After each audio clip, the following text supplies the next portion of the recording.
Engkau yang membawa hamba-Mu pagi hari ini berada di tengah-tengah umat-Mu, umat yang telah percaya kepada Engkau, umat yang mengasihi Tuhan. Terpujilah Engkau ya Allah kami, karena pekerjaan keselamatan itu hanyalah pekerjaan Tuhan yang maha besar, yang tidak bisa kami selami dengan pikiran, dengan kekuatan kami yang sangat terbatas. Berkatilah ya Tuhan hamba-Mu yang akan memberitakan firman-Mu. Berkatilah seluruh jemaat-Mu, baik yang sedang ada di gereja ini dan juga yang mengikutinya secara online. Kiranya firman-Mu mengubahkan hidup kami semua, membawa kami semua untuk semakin bertumbuh di dalam Tuhan. Terpujilah nama-Mu ya Tuhan Yesus. Haleluya. Amin. Silakan duduk, sedang jemaat yang dikasihi Tuhan. Salam. Sungguh bersyukur kepada Tuhan pagi hari ini saya ada di tengah-tengah Bapak Ibu semua. Adalah anugerahnya kalau Tuhan mengantar saya dan Pak Oki dari Jakarta dan berkesempatan untuk bersama-sama beribadah bersama dengan Ibu, Bapak, adik-adik semua. Terima kasih Bu Lediana untuk kesempatan yang istimewa ini. Di dalam perjalanan dari Jakarta saya dihubungi Pak Henry, Pak Suko, baik kalau bisa bersama-sama dengan jemaat GKMI Tanjung Sari. Waduh Pak, saya sudah ada jadwal jam 10 pelayanan di Jakarta secara online. Pak Henry bilang, Pak Suko sudah sering ke sana tapi pasti belum pernah pelayanan. Betul Bapak Ibu, saya sering ke Medan. Dan Pak Barus tadi bilang, saya ini dari PIPKA mungkin yang pertama bisa berkesempatan menyampaikan firman Tuhan di tempat ini. Lalu kemudian saya telepon istri, Mama saya rindu untuk pelayanan di GKMI Tanjung Sari bersama dengan jemaat di sana. Mama gantikan khotbah ya yang di Jakarta. Biasa, istri saya juga karena biasa di kantor PK itu bawaan siapa gitu. Nah puji Tuhan Bapak Ibu ya, karena kalau sebagai istri mungkin apa tugasnya apa kan, tapi karena ya puji Tuhan kami pelayanan di PK Bapak Ibu, saya di Yayasan PK dipercaya untuk menjadi direktur eksekutif di sana. Saya bersama dengan Pak Oki. Pak Oki adalah salah satu manajer dari PIPKA yang bersama dengan kita saat ini. Dan sebenarnya ada Pendeta Agus Wahyudin Mayanto sebagai ketua sinode bersama dengan istri dan anak yang sekarang ini pelayanan di GKMI Sepakata. Jadi memang agenda kami yang pertama ke Medan ini adalah dalam rangka pendewasaan 2 cabang PIPKA, yaitu kemarin telah didewasakan GKMI cabang Sepakata, dan hari ini pukul 5 akan didewasakan GKMI cabang Kasih Anugerah dan sekaligus penahdisan pendeta muda Teolina Haruan menjadi pendeta. Terpujilah nama Tuhan Bapak Ibu. Sungguh saya bersyukur. Mari kita buka Alkitab kita.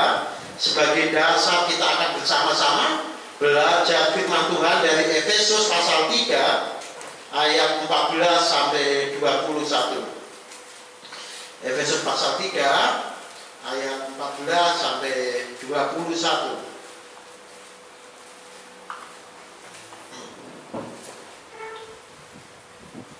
Saya akan membaca Bapak Ibu dengan Alkitab Bahasa Indonesia yang dikeluarkan oleh LAI. Efesus pasal 3 ayat 14 sampai 21. Demikianlah firman Tuhan. Doa Paulus. Itulah sebabnya aku sujud kepada Bapa, yang daripadanya semua turunan yang di dalam surga dan di atas bumi menerima namanya.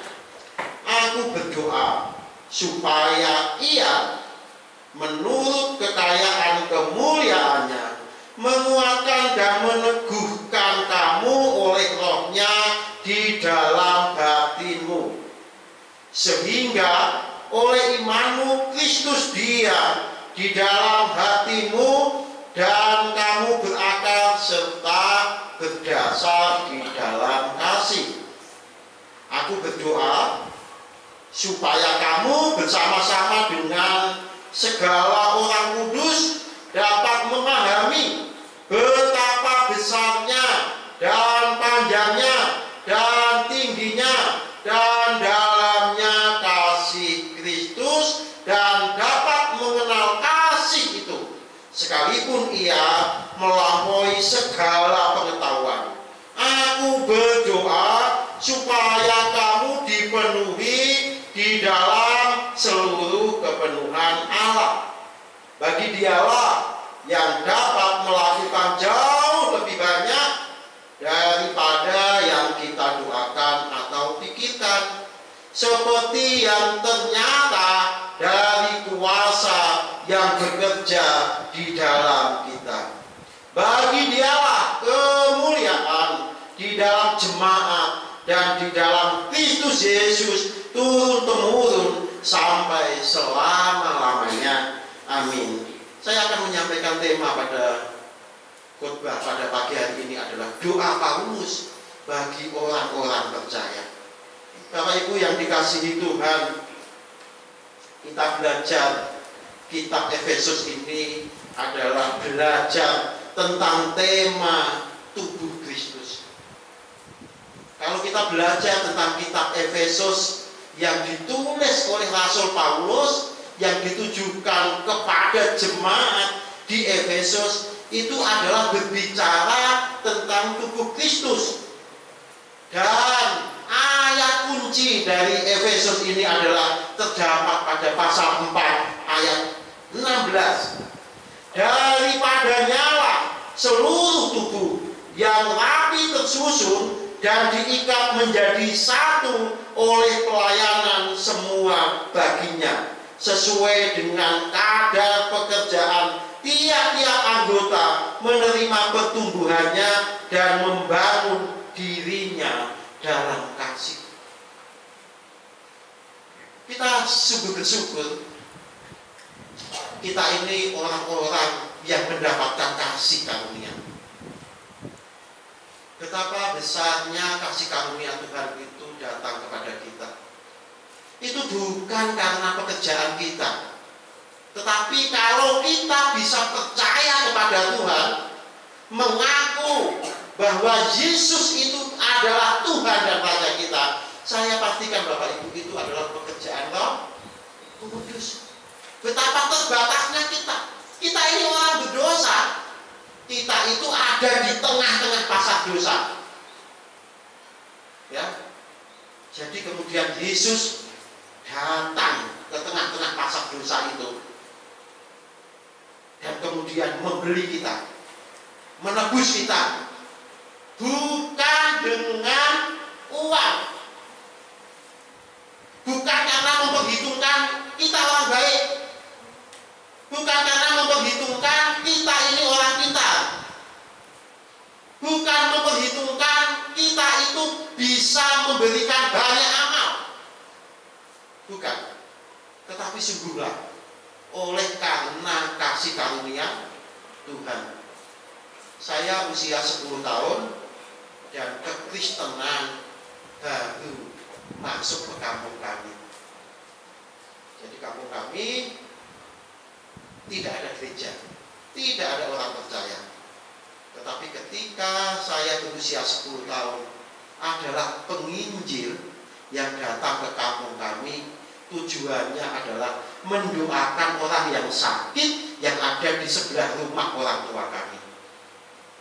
Dari situlah kemudian Injil mulai diberitakan. Orang tua kemudian secara diam-diam belajar kepada pendeta ini yang jauh ada di sana. Lalu kemudian singkat cerita, kakek dan orang tua ini percaya Tuhan Yesus. Bapak saya 6 bersaudara, ibu saya 7 bersaudara. Dan itu adalah sesuatu yang sangat tabu. Lalu terjadi pergolakan, saya dan adik saya 2 bersaudara, diambil oleh nenek dari ibu yang belum percaya. Saya tinggal bersama dengan mereka. Saya masih menjalankan ibadah sesuai dengan kepercayaan saya waktu itu. Ketika suatu malam saya sedang ada di tempat ibadah itu, kemudian dari jendela dilempar itu yang dari luar dengan kritik. Saya sedang belajar, lalu kemudian dibawa pulang. Dan malam itulah saya ketemu seorang pendeta yang beliau sekarang ini masih ada pelayanan di wilayah Jepara, sudah emeritus. Lalu kemudian Injil diberitakan kepada saya dan adik saya. Yohanes 3 ayat 16. Itulah ayat pertama yang saya dengar dari kitab yang lain yang belum pernah saya dengar sebelumnya. Betapa agama saya sebelumnya mengajarkan untuk beramal, taat untuk beribadah. Jangan sampai meninggalkan ibadah, jangan sampai meninggalkan amal, karena itulah yang akan diperhitungkan. Supaya nanti kalau saya melewati jembatan dari rambut yang dibelah 7 itu, kemudian saya bisa melewatinya. Supaya nanti ketika ditimbang amal saya dengan dosa saya, kemudian lebih tinggi amal saya selamat. Tetapi Yohanes 3:16 mengatakan bahwa hanya kasih karunia Tuhan, karena begitu besar kasih Allah sehingga Ia telah mengutus anak supaya saya yang mati-matian untuk mengejar surga itu diselamatkan. Saya diambil, saya ditebus dari pasar dosa itu menjadi orang percaya, dan perjalanannya tidak mudah. Banyak terjadi pergolakan, dan inilah yang sedang Paulus juga sampaikan kepada jemaat di Efesus. Paulus sedang berdoa untuk jemaat yang di Efesus. Kita akan belajar 3 hal tentang doa Paulus bagi jemaat di Efesus ini. Paulus berdoa dengan sungguh, ya. Paulus dengan sungguh dia berdoa. Itulah sebabnya aku sujud kepada Bapa. Dia sujud kepada Bapa. Bapak Ibu, kepercayaan saya yang dulu tandanya jelas untuk membedakan orang yang betul-betul super dalam menjalankan ibadahnya itu di sini, Bapak Ibu. Kalau jidatnya ini hitam, itu berarti dia sujud terus, ya kan? Karena ibadahnya sampai menyentuh pantai. Maka kalau melihat orang-orang yang ininya kita, wah itu tandanya. Tapi jangan ditato ya supaya hitam, supaya menunjukkan itu. Jadi Paulus sujud beribadah dengan sungguh karena dia sungguh-sungguh mengasihi jemaat. Paulus punya harapan bagi jemaat di Efesus melalui doanya ini. Paulus merasa bahwa bukan oleh karena kekuatan Paulus sebagai hamba Tuhan yang melayani, bukan karena kekuatan mereka yang sudah percaya kepada Tuhan, tetapi sungguh di ayat 15, yang daripadanya semua turunan yang di dalam surga dan di atas bumi menerima namanya. Paulus sujud berdoa karena sebenarnya tidak ada harapan lain selain berharap banyak kepada Tuhan. Begitu tidak mudah tantangan yang dihadapi jemaat Efesus, sama seperti dengan umat Tuhan sekarang. Maka hamba-hamba Tuhan kami, Bu Lidiana, Pak Garus, Pak Oki semua, berharapnya adalah hanya kepada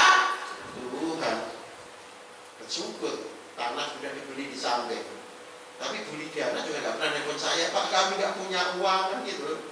Kami mau beli tanah Pak gitu. Aduh gimana ini Pak, gereja sudah nggak muat ini Pak. Bukan kan? Tapi Bu Diana dan Pak Batu sujudnya kepada Tuhan, karena di sana letak pengharapan.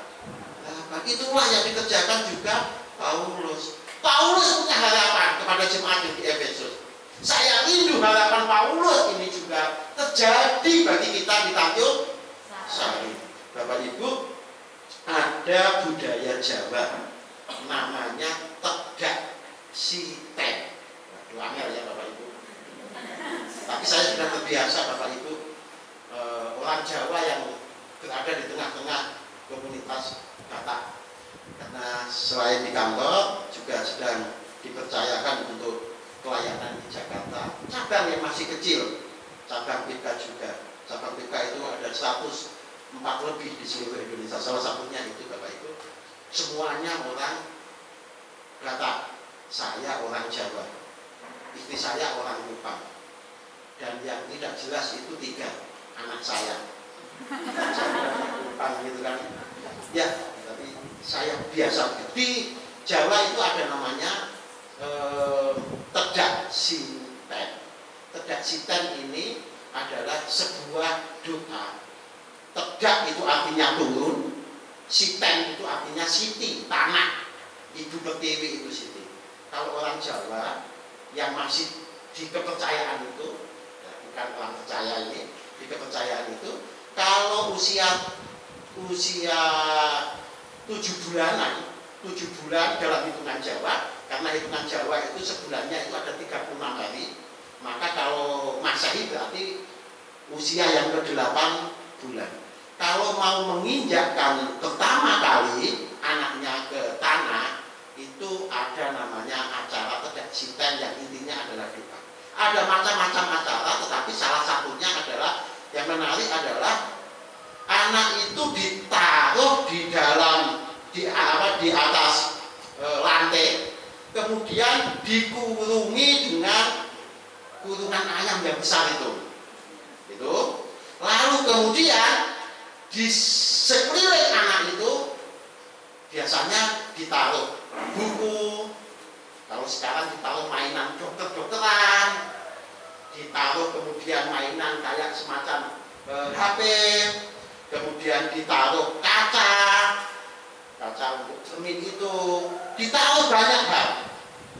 Ketika kemudian anak itu ditaruh di dalam kurungan itu, kemudian diangkatlah kurungan itu, orang tua akan melihat dia mau mengambil apa yang pertama. Kalau dia mengambil cermin, kira-kira jadi apa? Jadi artis ini nanti anak saya. Gitu Bapak Ibu. Kalau dia ngambil dan menariknya itu bukan hal yang modern. Juga di situ itu juga ada semacam kayak alat pertanian.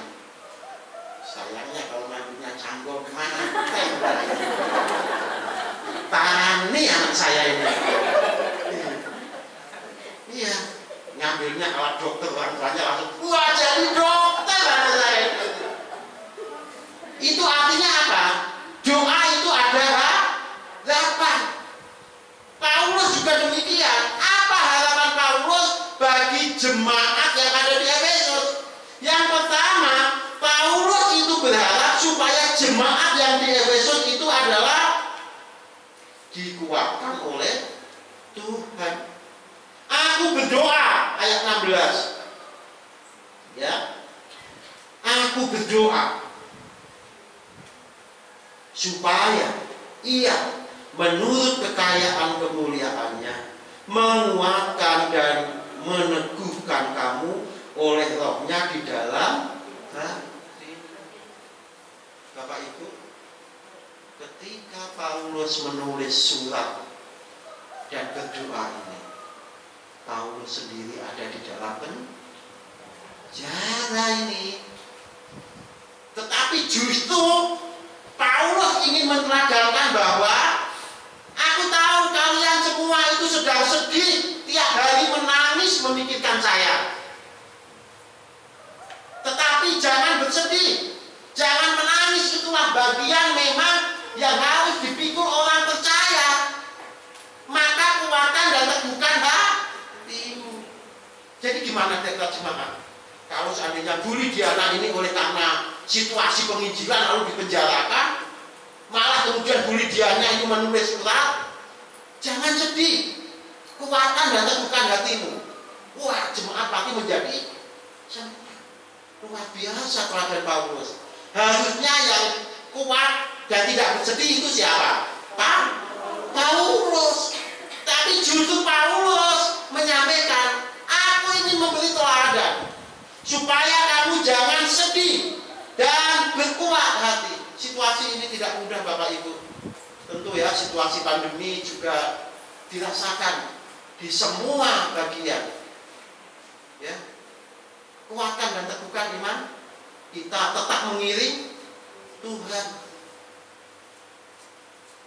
Di Januari sampai April kemarin saya membaca sebuah berita di Jakarta itu ada 214 perusahaan yang ditutup Januari sampai April. Itu hanya di Jakarta Selatan yang paling banyak, hampir 900 perusahaan.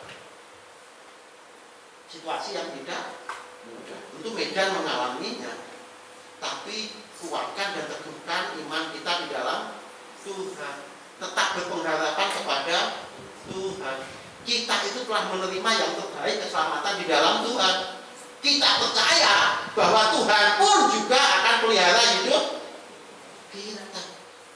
Kalau kita menghadapi tantangan di sekitar kita, kuatkan dan teguhkan hatimu. Bapak Ibu, saya masih mengingat sampai sekarang Bapak Ibu, ketika kemudian Kristen mulai bertumbuh di kampung saya itu, lalu gejolak demi gejolak terus terjadi. Bapak Ibu, suatu hari kemudian ketika kakek itu kemudian membuat gubuk yang sangat sederhana dari bambu ukuran kira-kira 7 kali 6 meter, kami beribadah di situ. Ibadah begitu Bapak Ibu, kemudian masa datang.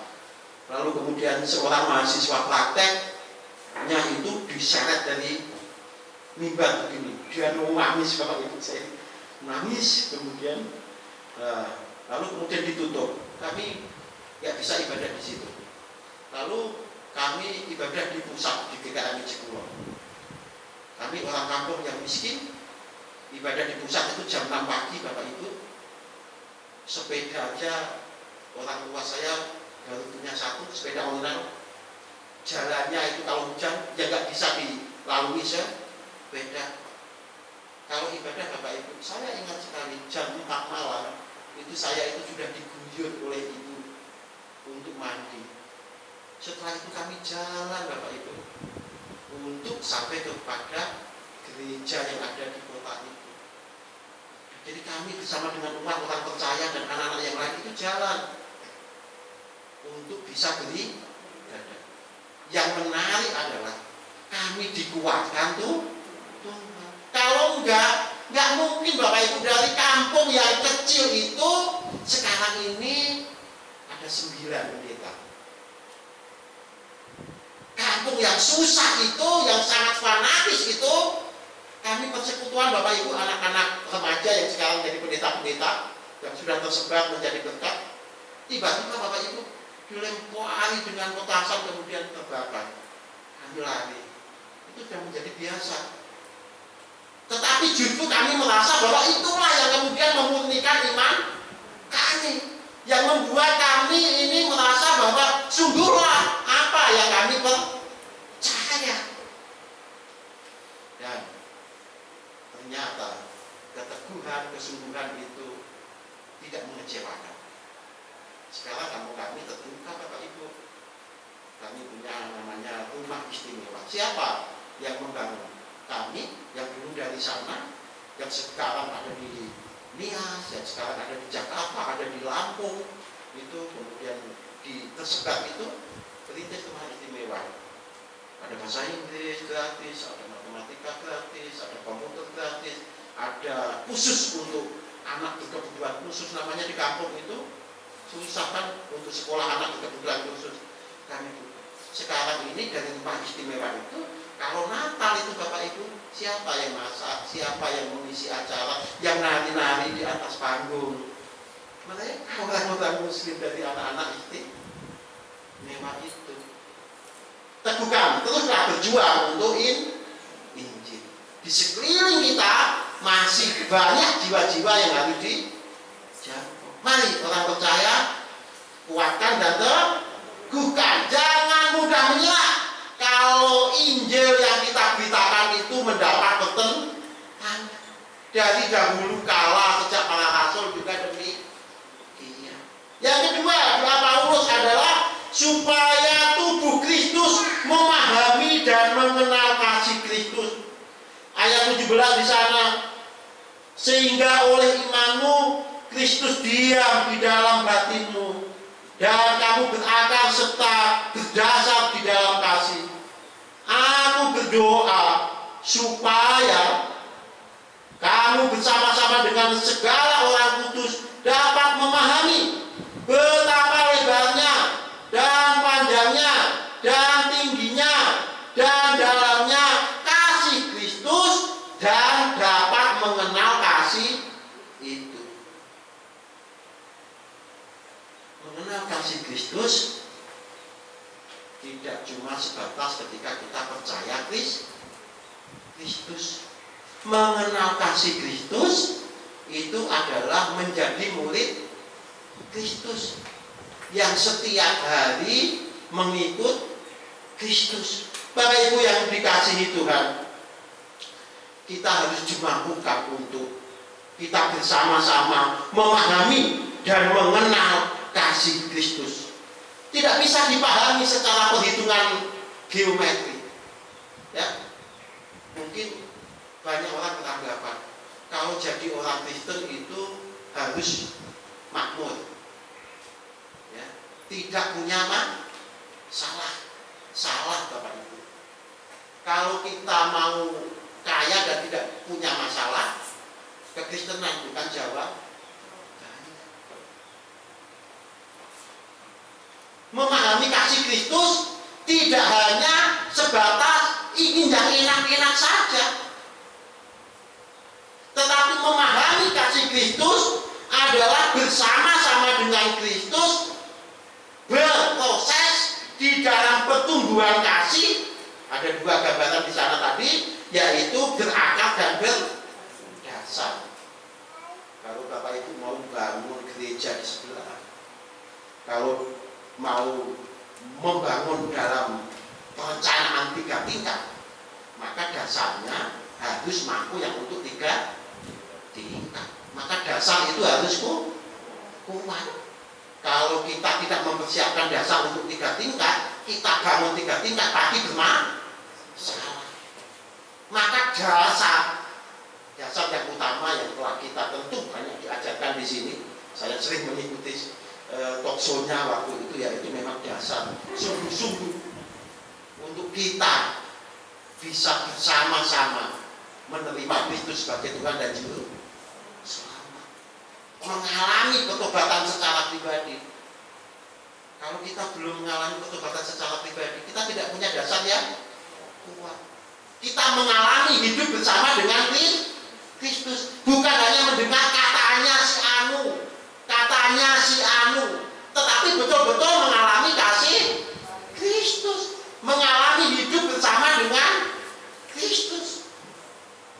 Itulah dasar yang kuat. Bapak saya itu seorang petani, beliau ini suka nanam melon atau nanam semangka. Kalau di sana itu namanya semangka inul. Aduh, semangka inul kayak artis ya. Saya juga nggak ngerti kok dinamakan semangka inul. Semangka yang agak lonjong dan hitam itu loh Bapak Ibu. Ya, bibitnya dari Thailand yang bagus itu. Suatu saat saya pulang, kemudian semangka sudah sangat baik pertumbuhannya. Ada satu pohon semangka yang tidak bertumbuh seperti semangka yang lain. Karena kalau menanam semangka itu, semangkanya satu pohon harus buahnya satu Bapak Ibu. Kalau ada buah yang lain juga dibuang supaya kualitasnya jadi bagus. Saya lihat, kenapa semangka ini kok tidak bertumbuh seperti yang lain. Lalu saya cabut semangka ini Bapak Ibu, dan ternyata akarnya itu ada jamurnya. Akar ini juga sangat berpengaruh untuk menjadikan kualitas kasih kita kepada Tuhan, kepada pekerjaan Tuhan dan sesama. Betul kan? Kalau akarnya itu baik, ke dalam dapat menyerap sari-sari tanah dengan baik, maka dia akan bertumbuh dengan baik. Maka mintalah kepada Tuhan supaya setiap hari itu Tuhan mengerjakan kepada kita bisa menyerap firman Tuhan. Firman Tuhan itu masuk di dalam kehidupan kita. Kalau kita tidak menyerap firman Tuhan, tidak berakar dalam dan sehat di dalam Kristus, maka kita tidak akan bisa bertumbuh dengan baik. Kasih itu sangat penting. Mengasihi Tuhan, mengasihi pekerjaannya, mengasihi sesama. Itulah harapan kedua yang disampaikan Pak Paulus. Dan harapan ketiga yang disampaikan Paulus adalah supaya tubuh Kristus itu dipenuhi dalam seluruh kepenuhan Allah. Ayat 19 di sana. Dan dapat mengenal kasih itu sekalipun ia melampaui segala pengetahuan. Aku berdoa supaya kamu dipenuhi di dalam seluruh kepenuhan Allah. Dipenuhi dengan seluruh kepenuhan Allah tidak boleh dipahami hanya terkait dengan materi saja Bapak Ibu. Kalau yang diberkati itu berarti dipenuhi kepenuhan. Tidak seperti itu saja. Tetapi karena Roh Allah itu ada di dalam hidup orang percaya, itulah dipenuhi kepenuhan Allah. Roh Tuhan bekerja di dalam hidup orang percaya, mengalami pertumbuhan secara menyeluruh. Imannya bertumbuh, pengetahuan bertumbuh, kedewasaan bertumbuh, dan terus bertumbuh di dalam kehidupannya. Jadi itulah yang diharapkan Paulus, supaya setiap hari, setiap waktu kita itu tidak hanya menjadi anak-anak terus, tetapi iman kita juga bertumbuh. Pengetahuan kita di dalam pengenalan firman Tuhan juga bertumbuh. Tidak hanya suka kalau mendengar ayat-ayat yang berbicara tentang berkat, lalu kalau ada ayat-ayat yang memerintahkan untuk kita melakukan amanat agung, untuk kita kemudian melakukan kasih, memberi yang terbaik untuk Tuhan, disingkirkan. Bukan seperti itu, tetapi secara menyeluruh kita bertumbuh di dalam Tuhan, sehingga kita dapat kemudian menikmati kedewasaan di dalam Tuhan. Kan gak ingin kan jadi anak-anak rohani terus. Pak Agus kemarin kan gak ingin jadi bayi rohani terus. Nah, jadi memang mari mengalami pertumbuhan, kepenuhan di dalam Kristus. Supaya apa? Ayat 20 dan 21, supaya nama Tuhan yang dimuliakan. Bukan karena supaya aku yang ditinggikan, ya. Bukan supaya orang melihat, tetapi pertumbuhan kita, ya, ketahanan kita dalam mengikut Tuhan di dalam segala tantangan, kasih kita yang berbuah besar, kasih kepada Allah dan sesama, dan mengalami pertumbuhan iman, pertumbuhan hidup secara terus-menerus. Supaya apa? Supaya Tuhan Yesus dimuliakan. Selamat mengerjakan pekerjaan Tuhan. Di sekitar kita masih ada banyak tugas dan tanggung jawab. Ambillah bagian di dalamnya. Jangan hanya menjadi penonton. Jangan hanya menjadi penonton. Saya itu juga suka bola. Enak kok menjadi penonton itu, ya kan? Wah, salah secoba itu kalau ditendang ke kiri tadi. Ya, lebih enak berkomentar kan? kalau di lapangan baru lari 10 meter saja sudah ngos-ngosan. Ya, tapi memang jadi penonton itu enak. Di gereja juga ada penonton-penonton biasanya.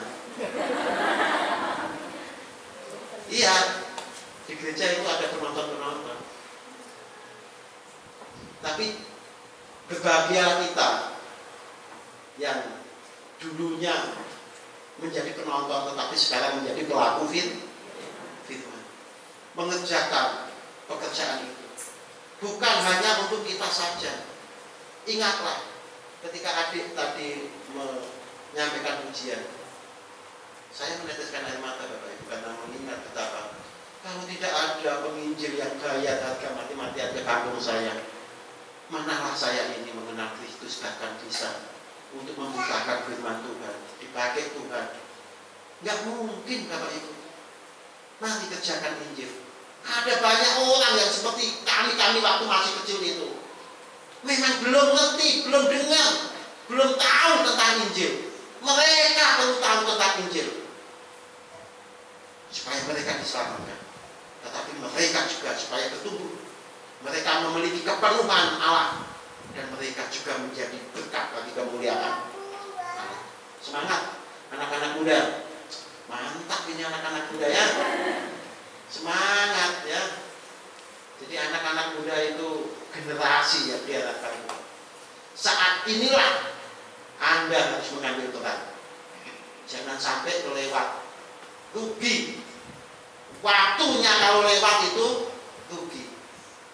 Kairosnya, kesempatannya kalau lewat itu rugi. Saya selalu berkata kepada anak-anak yang masih kecil, untung kamu dari kecil sudah mendengar firman Tuhan, diajar firman Tuhan, pasti kualitasmu di dalam Tuhan nanti lebih baik. Mantap anak-anak muda ya. Semangat. Tuhan Yesus memberkati. Mari kita berdoa. Tuhan, kami bersyukur pagi hari ini kami belajar tentang firman-Mu. Diberkatilah firman, dibawalah kami semua di dalam tubuh Kristus yang memuliakan nama Tuhan. Berkatilah pelayanan-Mu di gereja ini, kiranya terus Tuhan yang akan membawa kepada pertumbuhan demi pertumbuhan, penjangkauan demi penjangkauan, penginjilan itu terus berjalan, orang-orang terus dibawa kepada Kristus untuk kemuliaan Kristus. Pembinaan-pembinaan diberkati oleh Tuhan. Kerinduan untuk membangun gereja sebagai sarana yang efektif untuk pertumbuhan jemaat diberkati Tuhan. Di dalam nama Tuhan Yesus kami berdoa.